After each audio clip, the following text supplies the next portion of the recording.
Rohr here with an early concise highlight on Wednesday, July 15th, 2015. It's currently 7 a.m. U.S. Central Time, and it's going to be very concise today because all we're actually going to cover with video analysis is the S&P 500 future that requires a bit of an update to the upside potentials now that it's through some resistance. All the rest is significantly consistent with the global view video analysis from Tuesday morning. And also, we suggest to look at Tuesday for our discussion of the conflict between stress relief out of the Greek situation seeming to stabilize, as well as China, and yet the market's facing some significantly weaker data and other inputs like the OECD composite leading indicators from last week that we provided the link to yesterday on Tuesday. So the question is, what does all this mean to the markets? Well, for right now, the equities are still doing a bit better, and that shows up here. Hourly chart on the left, 30-minute on the right, S&P 500 future.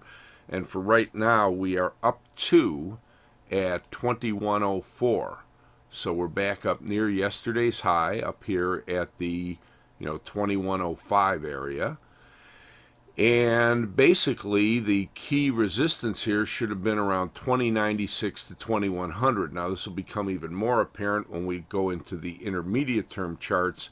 But for now, we can simply expand the hourly chart to show you how 2096 to 2100 had been a very key area, an over-under of sorts, going all the way back into the early part of June and even earlier, and the market having pushed back up to retest failed up breaks. We'll revisit on the weekly chart up in the 2119 to 25 area, and that's when June lead contract was still there, so that's why this is 2121, where you got more so up around 2126 in the lead contract.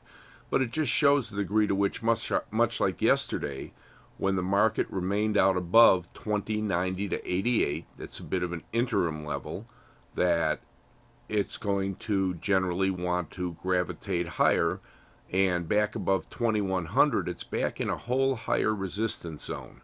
Now, this might still fail, but it opens the door for another test of the 2119 to 25 area, and we'll take a look at that on the intermediate term charts as well. What we know for right now is that for all of the market being sluggish on the way up, the hourly MACD has weakened a bit, but has remained out above its upper runaway band.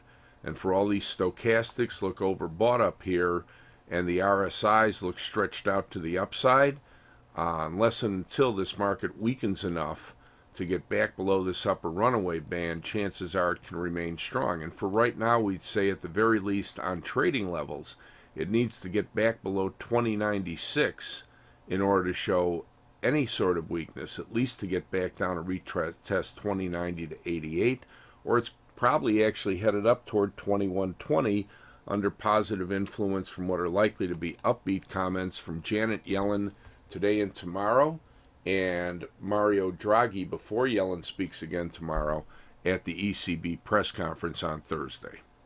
And that pretty much does it for the short-term view of the S&P 500.